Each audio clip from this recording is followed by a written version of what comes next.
fundamentação da ética e da moralidade. Para começar, eu devo insistir que ética e moralidade, no contexto que eu uso, significam exatamente a mesma coisa. Ethos é a palavra grega, moralidade, mores, é a palavra latina. Ambas têm a mesma origem e eu as uso exatamente no mesmo sentido. Então, eu não faço, com alguns outros colegas, uma diferença entre ética e moralidade. Pela exposição, eu vou mostrar por que e como isso se faz. Uma segunda observação prévia: essa discussão sobre a fundamentação da moralidade, da ética, é extremamente contemporânea. Lembremos que um dos maiores filósofos contemporâneos do fim do século XX, começo do século XXI, Jürgen Habermas, declara com todas as letras que as disciplinas filosóficas que nós antigamente considerávamos disciplinas filosóficas, todas elas, exceto a ética, foram substituídas pelas ciências naturais e pelas ciências do espírito, principalmente pela sociologia.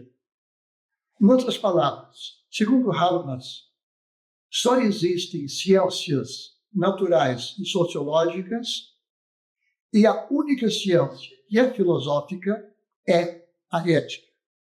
Filosofia, então, para Habermas, fica sinônimo de ética e moralidade. Já por aí se vê a importância que o problema da ética e da moralidade constitui em nossos dias. Uma terceira observação prévia.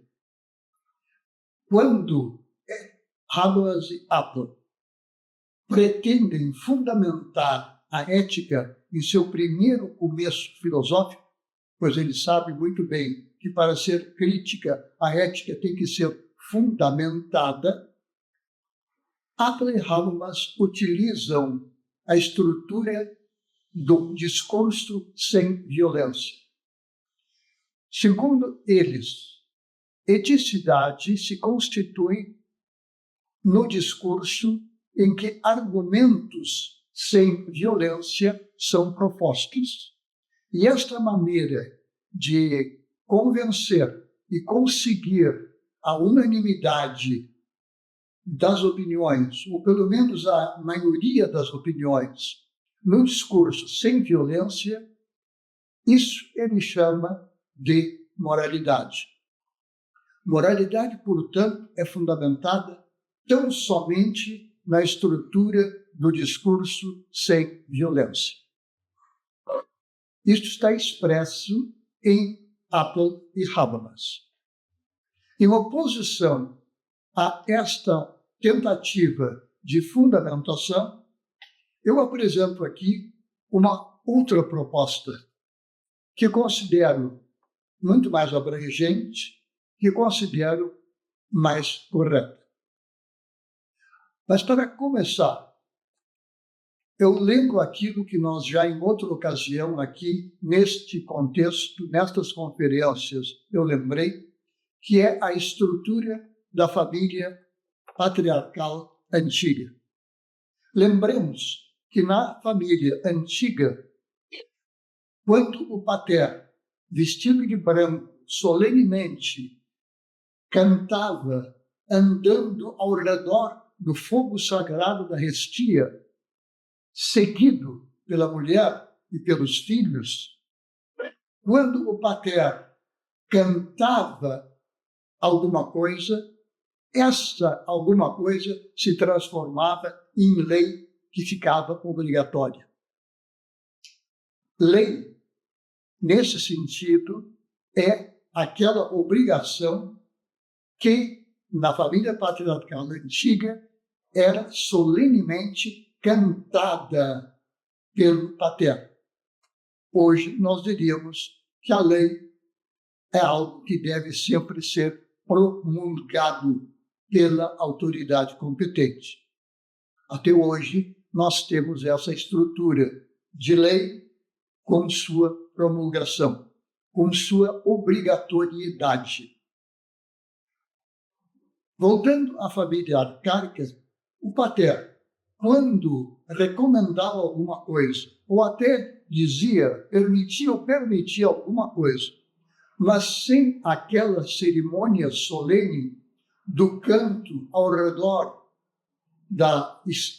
do fogo sagrado da família, nesses casos, a obrigação era mais fraca, era menor. Um filho que fosse condenado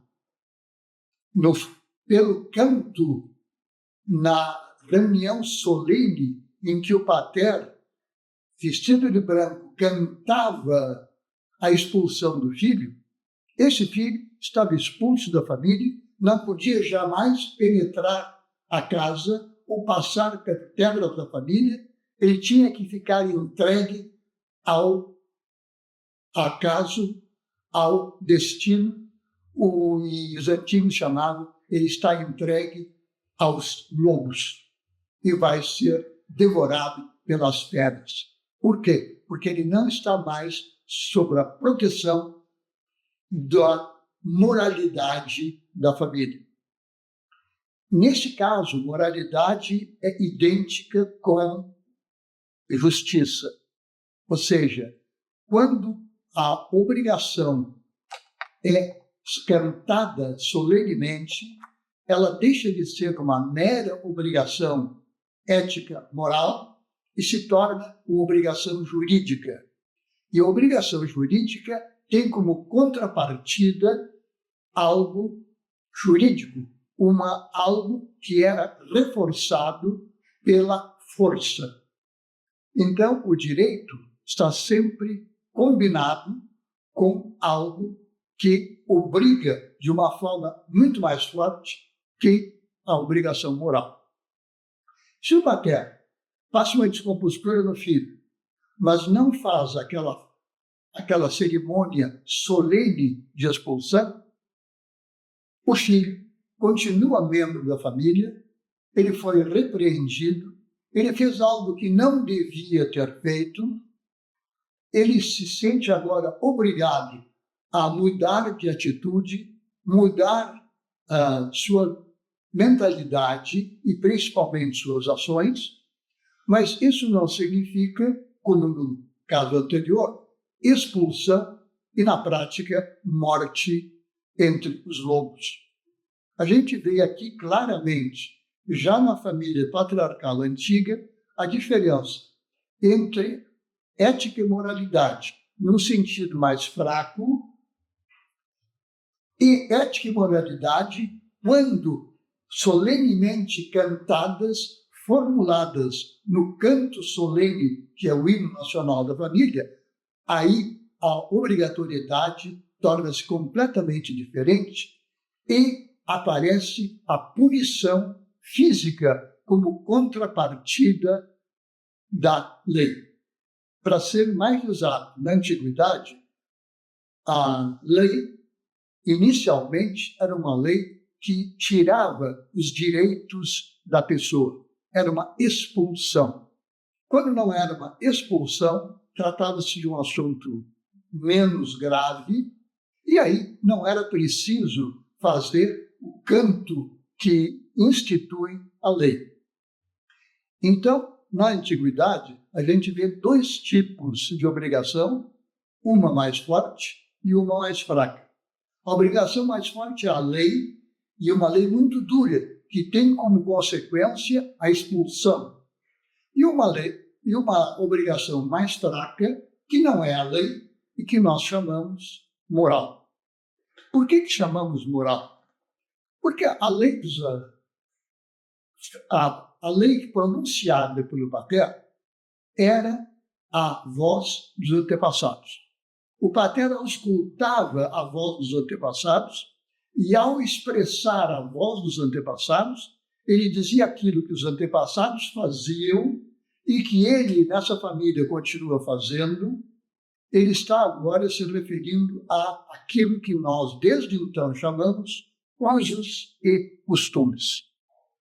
O uso e costume, quando cantado solenemente pelo pater em sua veste branca, se transforma em lei.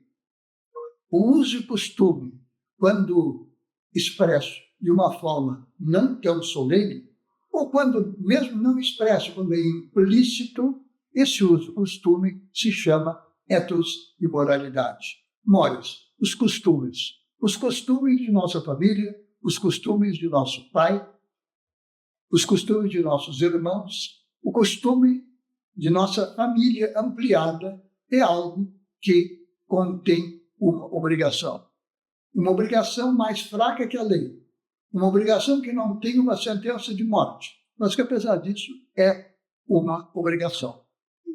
Daí, então, nós, desde aquela época até hoje, nós temos como base, tanto do direito, como principalmente da ética e da moralidade, o uso e costume. Ethos é exatamente costume. Ethos é moralidade. Ética e moralidade são os usos e costumes de nossa família. Isso significa que o uso e costume contém um elemento de obrigatoriedade, por um lado, e um elemento de obrigação moral, pelo outro lado. De sorte que, em havendo um uso e costume legítimo, a pessoa tem uma obrigação ética, moral, de obedecer ao uso e costume. Uso e costume são uma metade da estrutura, a obediência ética, moral, a outra metade. Isso vem desde a antiguidade.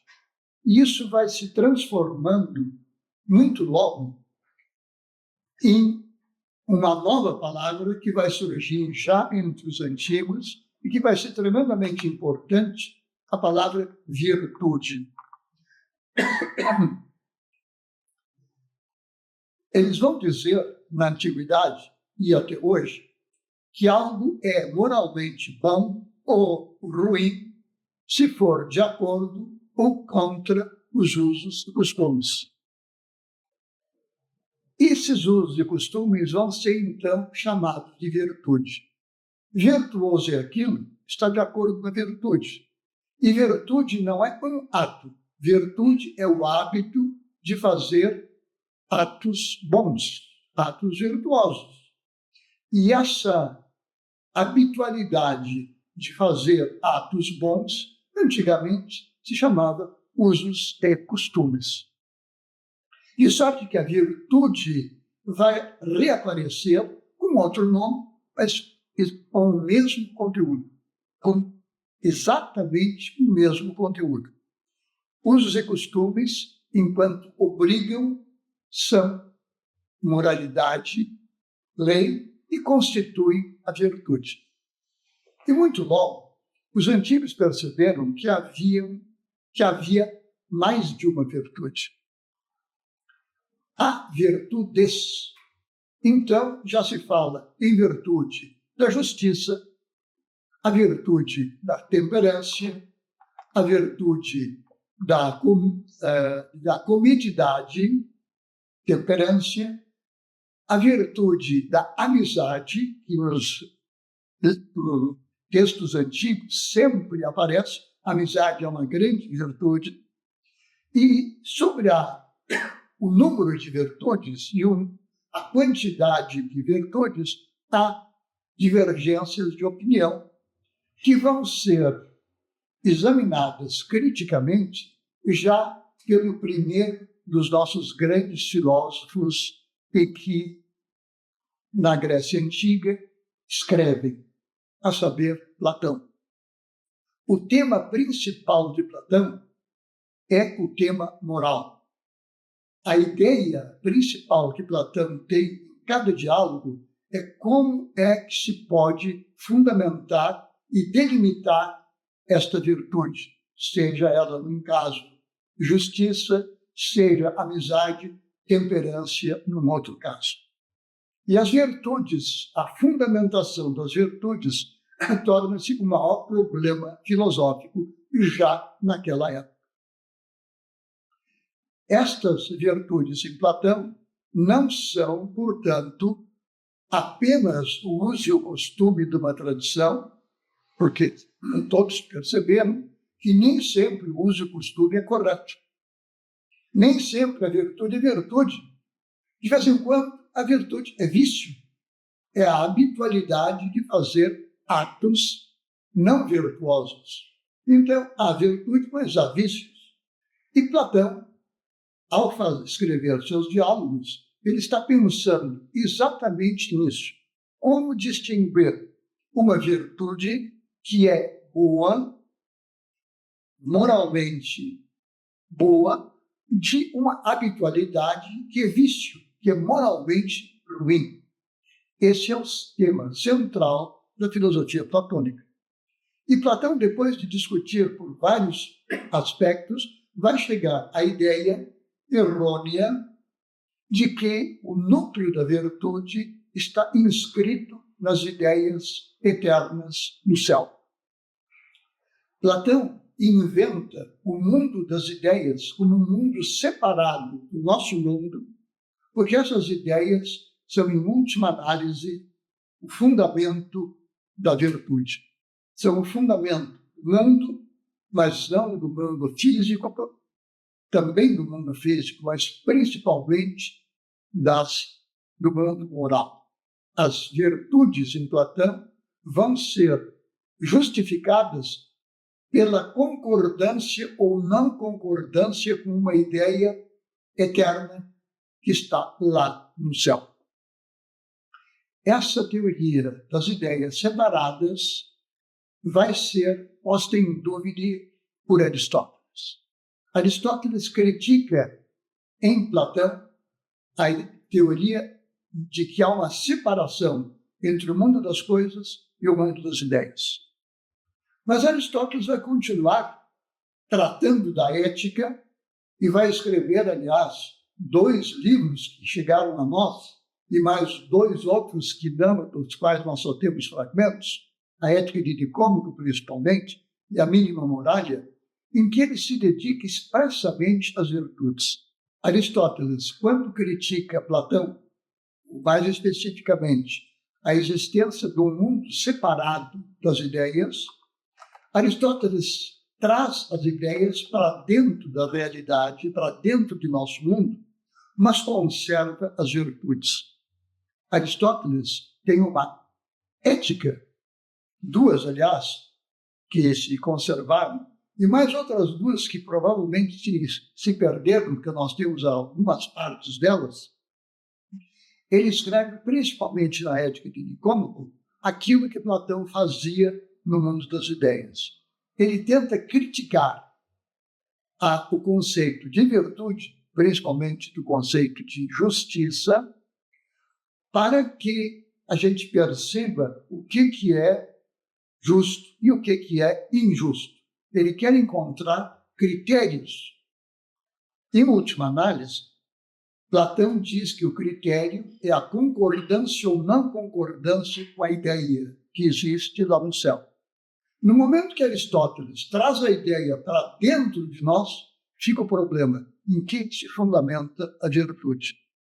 E Aristóteles não consegue dar uma resposta satisfatória. Aristóteles, neste ponto, como filósofo, argumentando, ele era crítico contra Platão, mas, na minha opinião, insuficiente quando ele quer mostrar como é que a virtude é virtude e não vício. Ele está bem consciente que a virtude é um hábito. E quando ele tenta fazer uma tentativa, quando ele tenta mostrar que esse hábito não é um hábito ruim, e sim um hábito mau, ele tem um único lugar em que ele se apega. Ele vai dizer: esta habitualidade tem que ser de acordo com o logos. E aí é o último lugar em que Aristóteles ancora a eticidade. Eticidade é o hábito, é a virtude ancorada no logos. E fica a pergunta, o que é logos? O logos é a ordem do universo. E essa ordem do universo, que em Platão estava expressa nas ideias separadas, agora está no mundo. E Aristóteles fica agora com a tarefa e o compromisso de estudar a ordem, a ordenação íncita no mundo. Esse é o trabalho que Aristóteles começa e que é, como sabemos, de grande dificuldade. Isso muito logo sobe de patamar para aquilo que nós poderíamos chamar a introdução do cristianismo no mundo grego. Platão e Aristóteles têm uma formulação na qual não se fala de Deus. Com a entrada do cristianismo, a fundamentação da ética deixa de ser o mundo separado das ideias, deixa de ser a ordem íncita do universo, a eticidade e a moralidade vão se transformar em Deus. Deus é o fundador da ordem, mas Deus é a própria ordem. Ele ordenou o universo. E para saber se uma coisa é moralmente boa ou ruim, nós temos que perguntar a Deus. Nos autores primeiros, logo depois da fundação e da expansão do cristianismo, em que, assumindo aquilo que os judeus já tinham, o Deus judaico, que era o fundamento do direito e da ética, esse fundamento judaico entra no cristianismo, de sorte que ética e moralidade vão ser agora fundamentadas na vontade de Deus. Ética e moral é aquilo que Deus quer. E mais forte ainda, porque eles vão em alguns lugares dizer que isso tudo está predeterminado por Deus. Como Deus sabe tudo, ele tem a premonição, a presciência de tudo. E sabe, portanto, o que eu vou decidir amanhã. E eticidade, então, constitui em que eu perscrute a ideia de Deus, o que ele quer que eu amanhã faça, e eu faça isso de acordo com a vontade de Deus. Eticidade, moralidade, é seguir a vontade de Deus. Quanto às minhas ações, quanto às ações dos outros homens, quanto à ordem do universo. A ordem do universo passou a ser divina. E o cristianismo é a expressão dessa ordenação. E nós vemos aqui por que o cristianismo ficou assim. Porque no Império Romano era assim.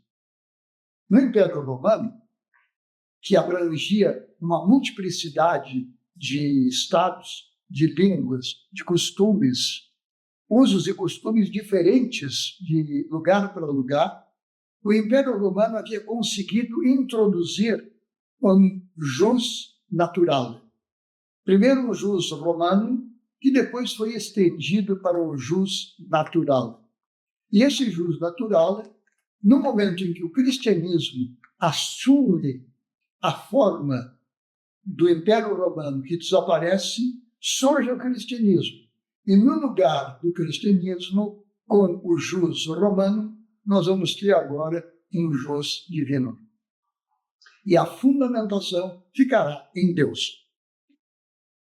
Essa fundamentação em Deus vai passar por toda a Idade Média e entra na Idade Média sem que isso seja posto em discussão de uma forma mais clara. A gente discute se este tipo de justiça ou injustiça é vontade de Deus ou não. E se comete na Idade Média o mesmo tipo de erro, muitos erros até piores que na Antiguidade. Por exemplo, possuir escravos tanto em Platão como em Aristóteles, não era injustiça. E na Idade Média continua sendo algo totalmente normal. Não é contra a justiça, contra a virtude da justiça, ter escravos. Assim, muitos outros eventos que aparecem na Idade Média não estão de acordo, pelo que nós hoje estamos percebendo, com aquela ordenação do mundo, que é a divina providência e a ordem divina do mundo. O escravo pertencia à ordem divina do mundo. Matar era perfeitamente bom, desde que a guerra fosse justa. E a guerra é justa porque tem uma ordenação de Deus a favor da guerra. E em nome dessa justiça, dessa virtude católica, povos cristãos matavam povos não cristãos. Mas logo depois, povos cristãos se matavam mutuamente e cada um se argumentava por sua virtude e por seu Deus, que é o único Deus. Isso perpassa a Idade Média e entra na modernidade. De sorte que nós temos aí algo totalmente absurdo. Nós temos uma moralidade francesa, uma moralidade alemã, e, apesar disso, esses países, sendo países, fazem guerra e cada um deles diz que eles têm a justiça, que eles estão defendendo a justiça. Não se fez guerra para abolir os escravos, a escravatura, mas se fez guerra entre nações, e até recentemente. Isso mostra que essa fundamentação da ética não está bem sólida, não foi bem estruturada. Isso vale não só das éticas que percorreram a Idade Média, isso vale também para a ética quando ela encontra o iluminismo. O iluminismo vai desmascarar muitos erros da Igreja Católica. Ele vai, então, pela primeira vez, dentro da Igreja Católica, fazer uma crítica da ética e da moralidade. E o iluminismo, então, é condenado pela Igreja e fica algo que é um argumento, mas, do ponto de vista jurídico, sem pai nem mãe. E o iluminismo entra no nosso mundo e vai introduzir algo que é extremamente importante, eu diria que é fundamental para o século XX e XXI, que é a laicidade. O Estado é laico.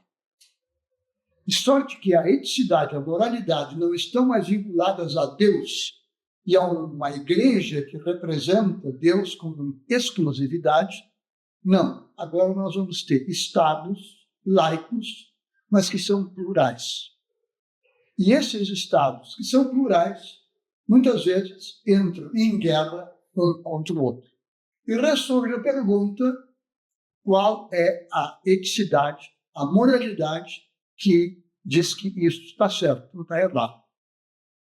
Estes grandes campeões das guerras recentes ainda estão trabalhando com o conceito de ética errada. No momento em que alemães e franceses fazem a guerra dos 30 anos, eles não estão mais apelando apenas para o conceito de Deus, eles estão apelando para que cada um deles tenha um Deus. Embora se trate do mesmo Deus, tem duas éticas, duas moralidades que entram em choque. Isso começa a ser enfraquecido quando, no fim do século XX, o mundo se divide num mundo ocidental e num mundo comunista. No mundo comunista, não é preciso haver ética com moralidade. No mundo comunista, é tudo materialismo. E materialismo, no sentido de Marx, e no sentido do comunismo stalinista, é algo que não tem liberdade e, portanto, não tem ética. Eu não preciso ética, diz o comunista. Basta eu seguir a corrente da história.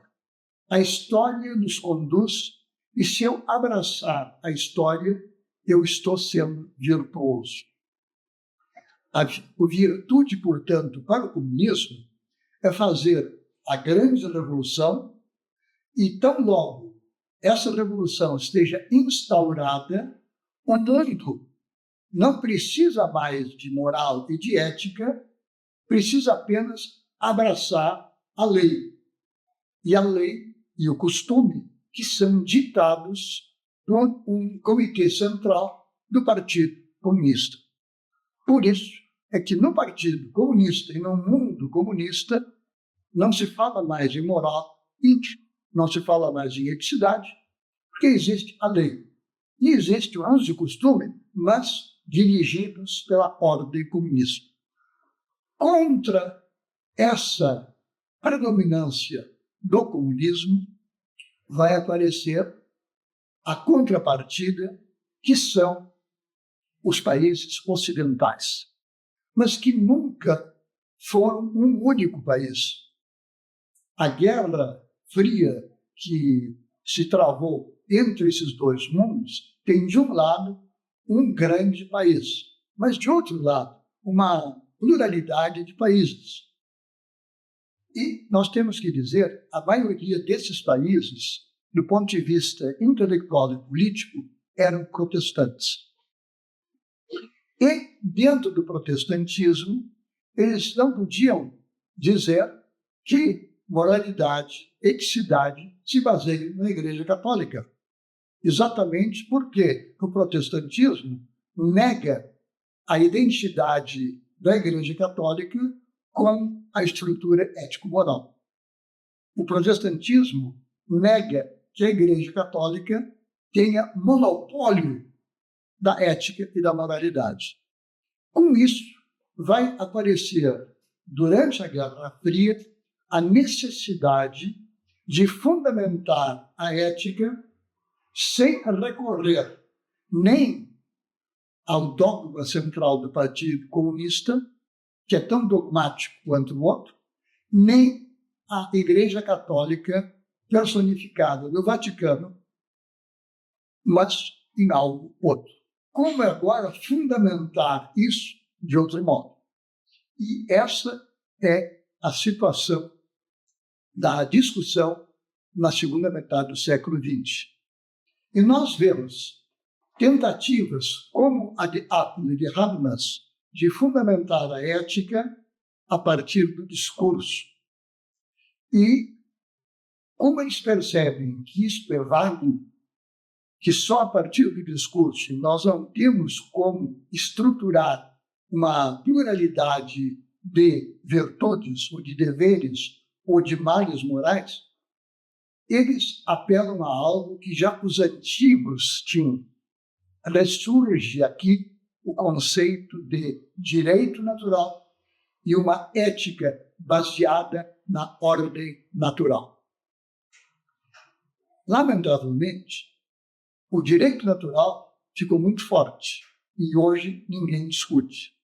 Uma ética universal, natural, baseada na totalidade do universo, essa ética está faltando. Inclusive, autores ótimos falam de ética sempre de grupos ou de homens, humanidade, mas não tem uma ética que seja universal. Ecologia é algo que deve ser. Nós sabemos que não devemos poluir este rio. Numa forma antiga, a fundamentação ética disto era a seguinte: eu não posso eticamente poluir este rio, porque mais abaixo tem outros habitantes, outra tribo, que vai utilizar essa água e que, portanto, vai ser prejudicada pela poluição que eu causei. De sorte que, neste exemplo, a poluição é algo antiético exclusivamente porque existe um outro grupo de homens que causa este elemento negativo, negando a ética. E se não há nenhum outro povo abaixo, eu posso poluir? Posso poluir a natureza pelo simples fato de não haver uma outra tribo abaixo dos Andes? Ou agora, fazendo um exemplo, se ele estivesse sozinho no meio da Amazônia, teriam desaparecido todas as obrigações morais? Pelos autores contemporâneos ainda, eles vão dizer, pelo bom senso, que não, que ecologia existe, que ecologia é um dever ser, mas eles não conseguem fundamentar. Pior, o fundamento que eles trazem não abrange a ecologia. De sorte que em Habermas, ética é uma coisa, ecologia é outra. E ele não consegue juntar as duas. Quando eu volto à ideia central de que há um universo, uma racionalidade íncita no universo, e que a desorganização, toda ela, não só entre os homens, mas com o universo, é a raiz da eticidade, eu tenho uma única teoria ética e moral que abarca não só a ética tradicional, mas também a ecologia e outros ramos da ciência. Mas, para isso, eu preciso abandonar a ideia de que os homens, a humanidade, constituem um grupo privilegiado no qual vige a ética essa que não vige entre cachorros, gatos, rinocerontes e outros animais. Se o homem maltrata um cachorro, hoje ele vai receber uma severa repreensão ética. Mas ninguém sabe direito por quê. E se dois cachorros se entram em briga, a gente vai tentar apartar, mas sem ter uma argumentação ética. Porque como o homem não está envolvido, briga de dois cachorros não é assunto ético. Pela fundamentação universal que eu estou tentando dar, também neste caso trata-se de uma eticidade. A ética, então, adquire sentido tremendamente amplo, mas ela é uma graduada. Há uma graduação de gravidade, de sorte que, como na antiguidade, uma ofensa entre membros da família é mais grave que a mesma ofensa para pessoas fora da família. Isso sempre foi, desde a família antiga até hoje. E hoje nós estamos expandindo este mundo, de sorte que não se trata apenas de um país, não se trata de um povo, não se trata de uma língua só, não se trata de toda a humanidade, não se trata apenas da humanidade, se trata do mundo. Bom, aí nós temos uma argumentação diferente. E eticidade consiste basicamente, então, em quê? Na coerência com a totalidade. A totalidade, quando fica incoerente, é algo que não deve ser. E esse algo que não deve ser, quando se trata de um terremoto, é algo que não deve ser, mas é consequência das ações e reações do positivo e do negativo dentro das forças da natureza. E nós não podemos dizer nada, exceto que não é bom que haja um terremoto. Mas no momento em que o homem pode produzir um terremoto, no momento em que o homem produz algo de mal, por exemplo, sem nenhum motivo cortar uma árvore, cortar um mato, ele está agindo de uma forma antiética. E a forma antiética é gradual. É menos grave cortar uma árvore do que matar uma pessoa. É menos grave matar uma pessoa que matar uma família inteira, um povo. Um genocídio é muito pior do ponto de vista ético-moral que o assassinato. Isso, aliás, foi transformado em lei nas últimas décadas. Inclusive, a ecologia ficou mais e mais ética, mas nós não estamos sabendo ainda como fundamentar isso. Porque as doutrinas que nós temos, até os contemporâneos, Apple, Habermas e os americanos atuais, não perceberam que o fundamento da eticidade é aquele tipo de coerência que é um dever ser. Resumindo as 3 escalas do dever ser, existe um dever ser que é necessidade matemática. 2 mais 2 sempre são 4, e não há exceções. A necessidade física é aquela que vige quando a pedra cai. Aqui a pedra cai, de acordo com a lei da gravidade, para baixo, nunca para cima. Isto é uma lei física. Tem a lei metafísica, a lei filosófica, que nunca tem exceções. Tem a lei física, que pode ser transformada quando nós andamos de avião. O avião, se está funcionando, não cai. A pedra sempre cai. Mas, de acordo com o jogo de forças físicas, existe possibilidade física e impossibilidade física. Descendo mais abaixo, eu tenho possibilidade e impossibilidade morais, mas que são mais fracas ainda. Então, a gente pode ser descortês, mas não deve ser descortês. Não há por que ser descortês. Mas a gente tem o dever de ser cortês. Sendo cortesia aqui o mínimo de eticidade. No momento que essa eticidade vai ficando mais espessa, com obrigações cada vez mais importantes, com consequências cada vez maiores, a eticidade aumenta. E nós vemos assim que há um único motivo que perpassa os 3 níveis de necessidade. Os 3 níveis de necessidade significam coerência. A coerência total é coerência lógica. A coerência física é uma coerência que já permite exceções, desde que haja contraforças que atuem.